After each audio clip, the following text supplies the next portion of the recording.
Appreciate your attendance. It's good to look out and see Mary Ruth over there. Maybe we can work it out with them golf boys to get you here a little bit more often. Help keep us on the right path. Had 103 here this morning. It was fantastic. We had about 14 known people out. So we certainly headed in the right direction there. Mike and I have a request of you. Really, no one needs to adjust the temperatures. We've got the thermostats here, and we've got the thermostats in the back. If you move the thermostats in the back, it affects the auditorium here in that the back of the auditorium, the air comes out of those units into the back of the auditorium, and then we've got the units up here that comes into the. So if you adjust those out there, it stops the air from coming in the auditorium, and it gets hot in here. I'm sure y'all have noticed me. I've got sweat rags everywhere, and I can only take off so much clothes. You can put on some. And if you need a blanket, I've got plenty of blankets at home I can bring. I'll even plug up an electric blanket as rolling fork. Plug it in, and I got an extension cord. We'll run it wherever you sit. And I'll be glad to do that. But please help us out in not adjusting those as you go by. They are set there for a reason.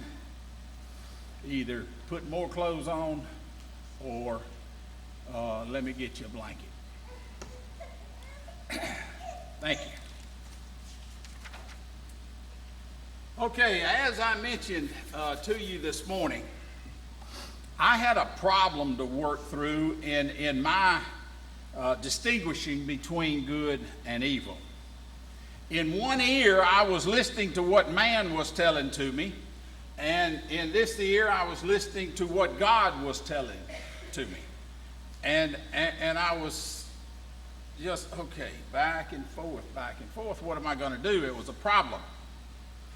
And prior to my becoming a Christian, my standard for determining good and evil was different than Joyce's, and probably many of yours too.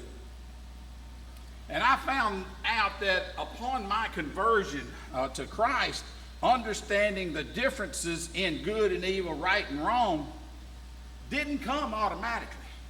When I was baptized and come up out of that water, God didn't zap me and put all of this knowledge in my head that said, okay, this is what's good now and this is what's evil now.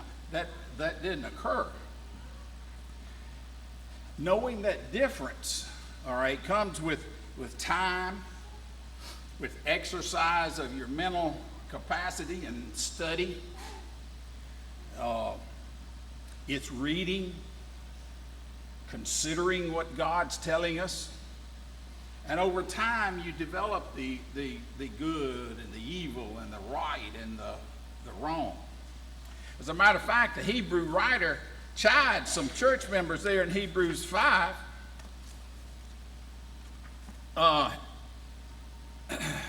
He says, for though by this time you ought to be teachers, you have need again for someone to teach you the elementary principles of the oracles of God, and you have come to need milk rather than solid food, which you should need. For everyone who partakes only of milk is not accustomed to the word of righteousness, for he is a babe. But solid food is for the mature, who because of practice have their senses trained to discern what? Good and evil. The Bible tells us that we will have to study, read, learn, train ourselves. That is what helps us know the difference in good and evil. And it should come as no surprise to us. Isaiah 7, 14 and 15 informs us that even Jesus Christ, okay, himself had to develop this within his life. Stay with me now. Therefore, the Lord himself will give you a sign. Behold, the virgin shall conceive and bear a son, and shall call his name Emmanuel. Curds and honey he shall eat, that he may know to refuse the evil and choose the good. Basically, Christ will come, all right? This is the Son, and his name shall be called Emmanuel, and he will be raised on the regular food that was available for that day, and that he will have to come to know to refuse the evil and choose the good. Remember, Jesus was a human being as much as he was the Son of God. And then we find over in Luke 2:52, to add to that, just so we'll know, and Jesus Christ kept increasing in wisdom, in stature, and in favor with God and men. Jesus had to apply himself even to learn these things. He wasn't zapped with all his knowledge either. He had to learn some of this himself. The Bible tells us that. Now, surely if Jesus did, are we fooling ourselves to think we don't have to apply ourselves? We've got our standard, the Bible. We've talked about that. We're willing to study. So just how is it that we are going to learn the difference in good and evil? We can ask a few questions to try to help us gain this knowledge. Ask yourself the question, is it clearly condemned in the Bible? Is it clearly condemned? And many things are clearly condemned. Romans 1:27, we can read several verses there, but we know that particular section there deals with homosexuality and God being against, that particular lifestyle. We can turn to Galatians 5:19, and we can see several situations there that he is clearly against. Starting in 19, immorality, impurity, sensuality, idolatry, sorcery, enmity, strife, jealousy, outburst of anger, disputes, dissensions, factions, envying, drunkenness, carousing, and things like these, of which I forewarn you. That's in Galatians. Quite a list there that God outright condemns. Ephesians 5, starting there in verse 3.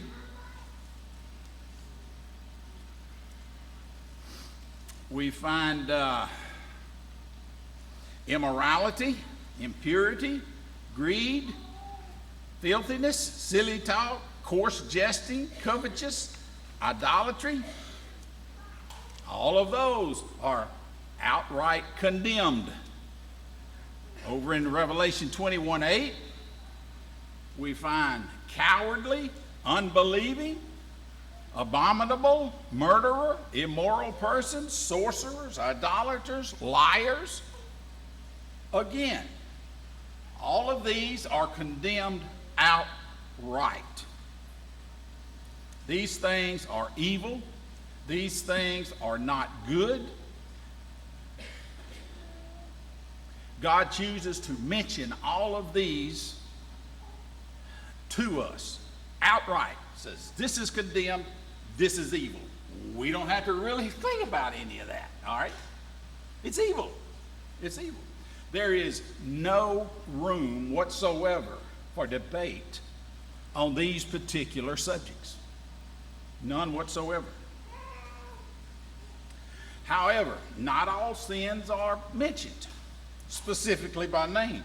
If so, our Bibles, we wouldn't be able to hold our Bibles, all right? Therefore, another question needs to be asked. In addition to, is it outright condemned? This other question is it similar to those things condemned in the Bible? And there you noticed in Galatians 5, 19 to 21, in verse 21, it said, and things like these. Okay? What it's talking about there, after that list, throws in, and things like these. Okay, these that we've just mentioned. When we are uncertain about a matter,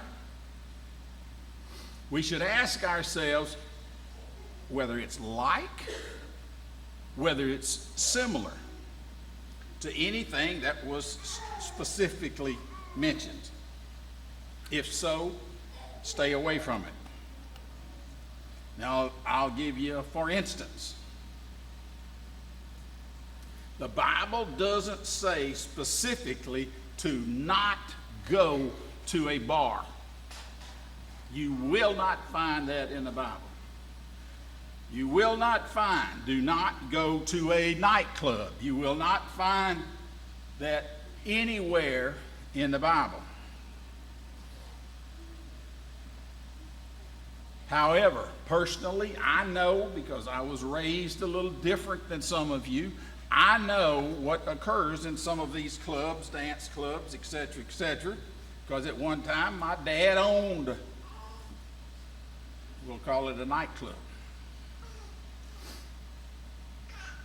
If drunkenness, immorality, carousing, impurity, coarse jesting, strife, and a lot of other things, if those things are happening in those four walls of that bar, nightclub, juke joint, whatever it is, God has told us these things are evil, then going there would be similar. Setting foot in there would be similar to these.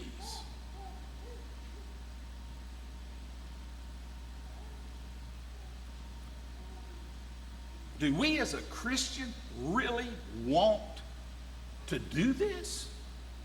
When the actions of those inside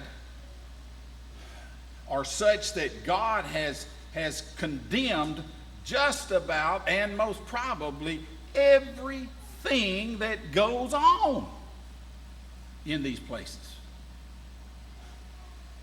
But you may think that you can go in and not be affected by all of this that's going on in there.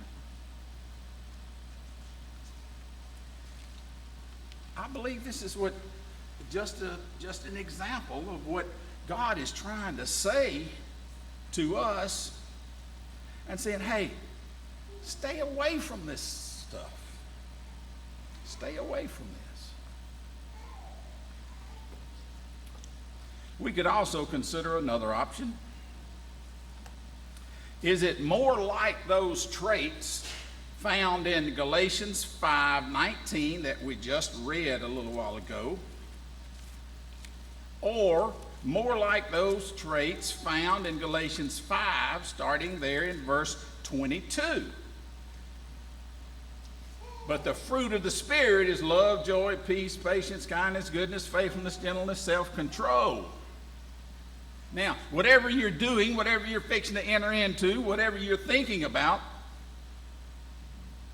would it be more similar to verses 19 through 21, which would be the deeds of the flesh, or would it be more similar to 22 through 23, the fruit of the Spirit?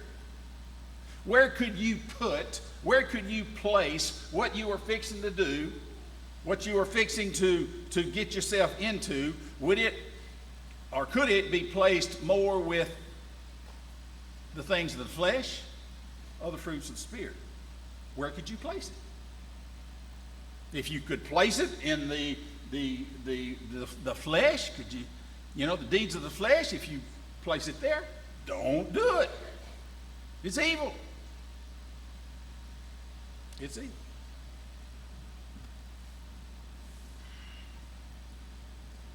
What traits do some of your friends have? What traits do the people that you hang around with Those people that you hang around with, do they thrive on the deeds of the flesh, or do they thrive on the things of the Spirit? This is one of the main reasons why I had to leave, quit playing with a particular softball team back in my way younger days. And it was a church softball team. Thank goodness it wasn't any of the we had industrial teams there too, but I completely stayed away from them because I knew what that was, and I wasn't even a Christian at the time. But playing on a particular church softball team, even though these people were so-called Christians, quote unquote,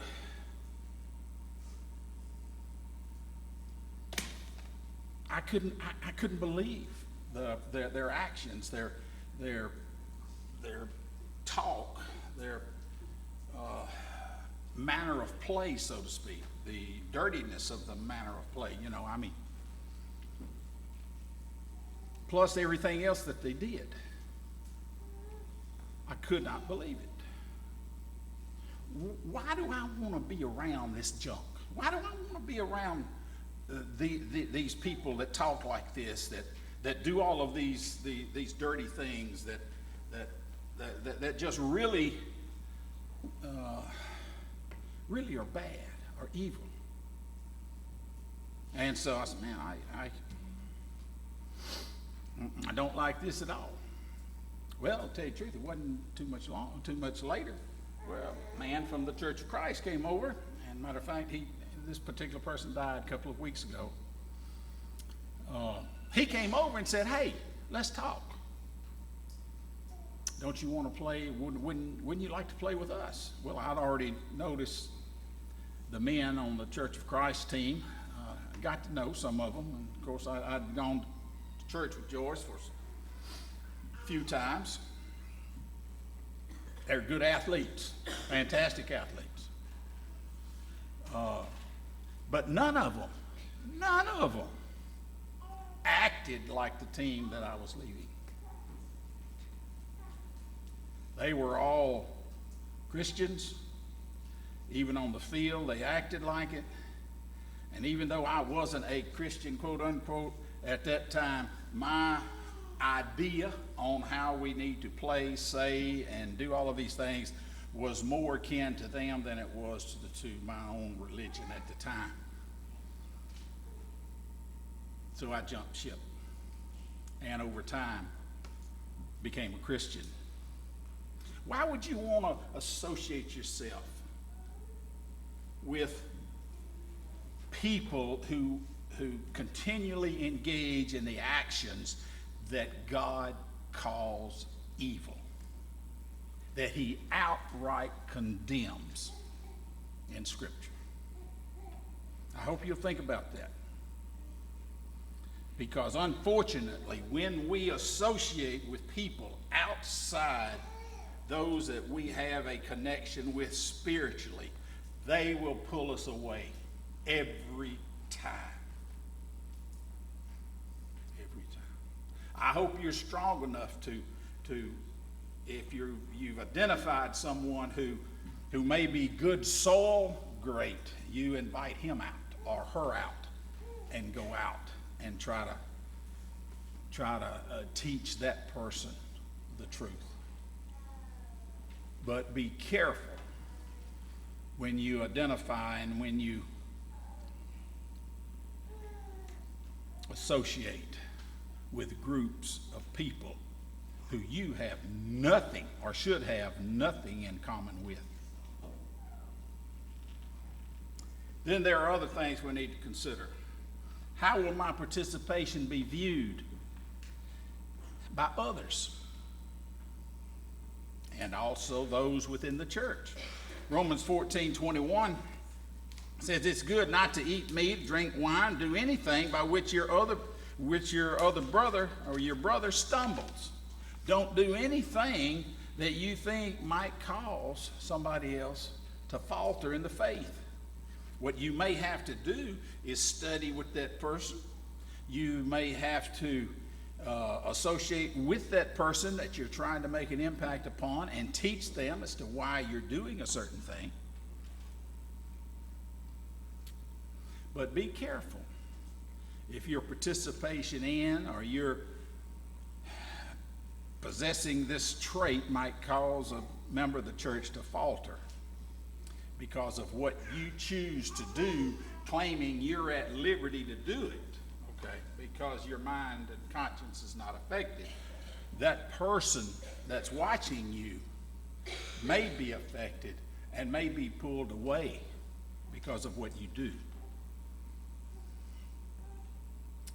Remember Jesus in Matthew 18:6, he says, it'd be better for him that a heavy millstone be hung around his neck, that he be drowned in the depth of the sea, than would cause these little children, he's talking about the adults later within the church, who are within the church, if somebody would cause one of these little ones and that's the young Christians of the coming age there, would cause them to leave Christ because of something that you did. Now, Joyce and I was over at the Passion Play in Eureka Springs years ago, and they've got a model village and a countryside and stuff of Judea and Samaria and there, and it's really impressive. Well, one of the exhibits there dealt with a millstone. I had never really envisioned a millstone before to the effect as to what I saw. I mean, this millstone, of course, is what was used to grind the seed and all of that up into flour and I guess cornmeal and all that type stuff. But this millstone was like 6 feet in diameter, all right? And it was like 18 inches thick. And it was this pure rock. Pure rock. Millstone. And this verse came to my mind, and I was sitting there saying, that thing wrapped around my neck, thrown into this sea out here, boy, that's more like something Don Corleone would do or something, that type stuff. That's serious. That's serious.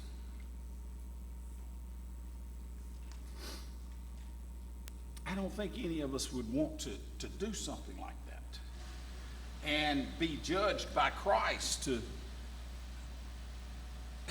to really be drowned because of what they did in not supporting a brother or sister.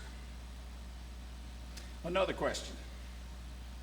Does whatever I'm thinking about or this particular subject or action, does it hinder my influence? Whether by example or word.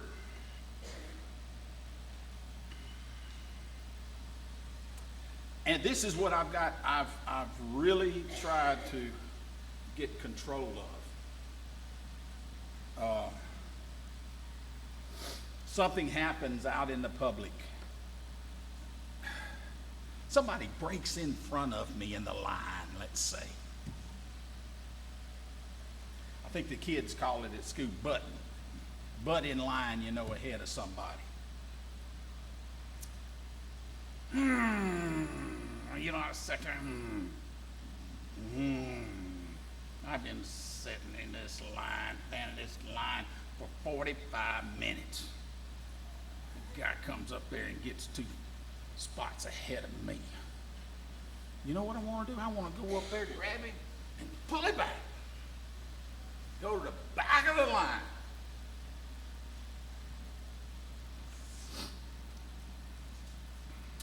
And then, wouldn't you have it, the next weekend we're out canvassing the area, and I knock on a door, and this same guy that I had manhandled comes to the door.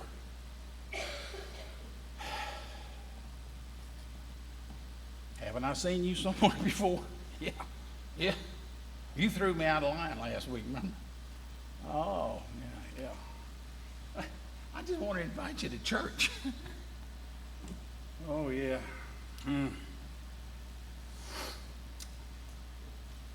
Look at how Paul felt there in 1 Corinthians 9 and starting there in 19.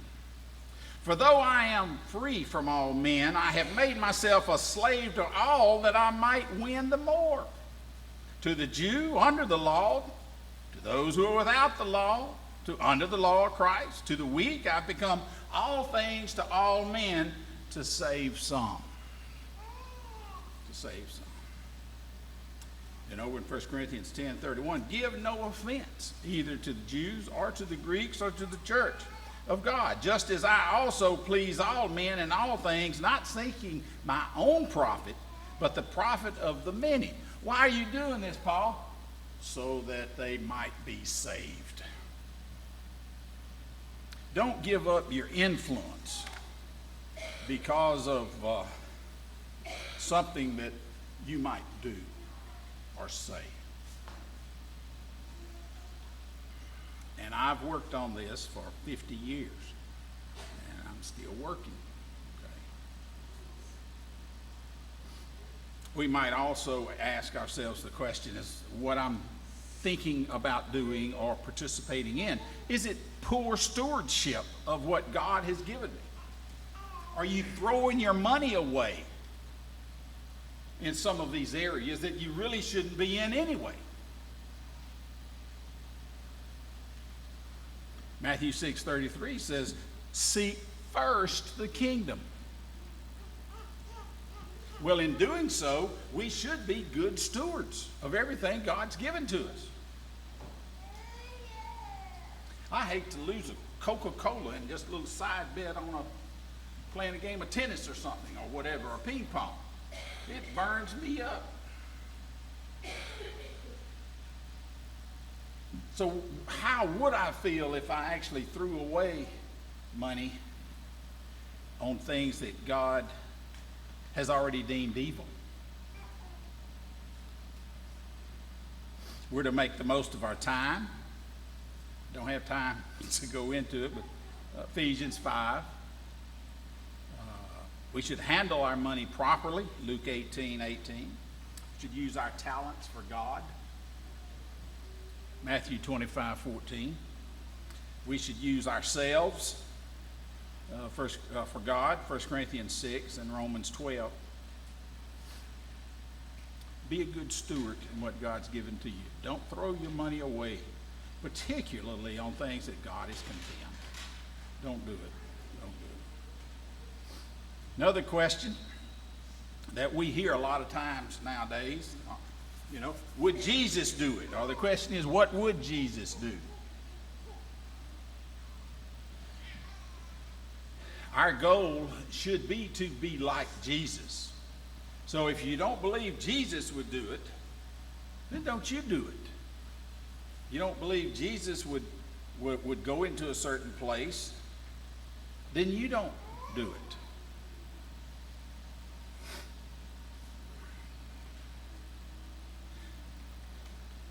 To discern good and evil,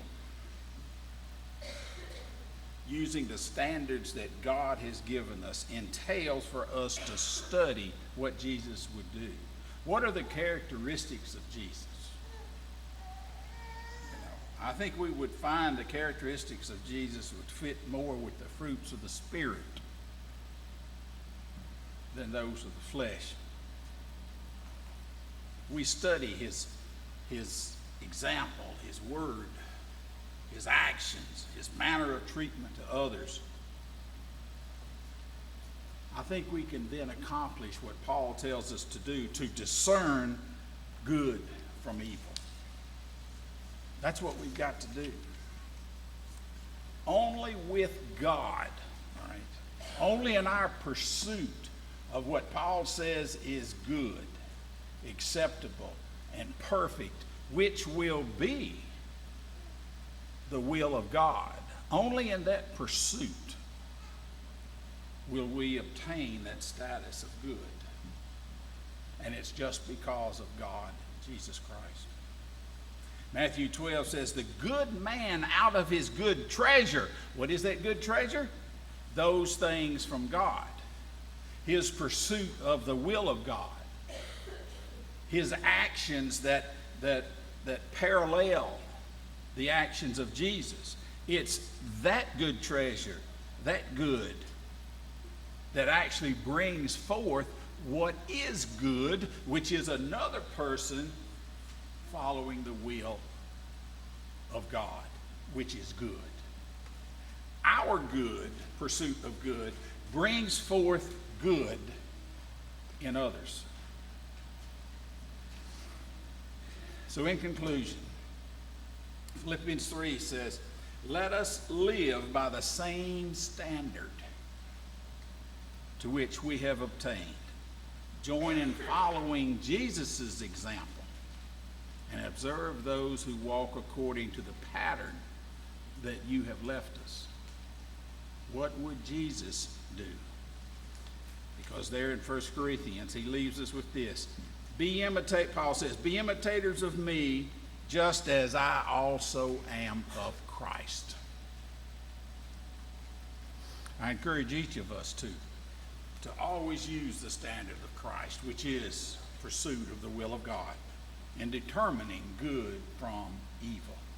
For any reason, we can help you this afternoon. If you need to be baptized, we can sit there. If you need to come back from within the world, come back to the church, we'll be glad to assist you there. If we can help you in any way, let it be made known now while we stand and sing.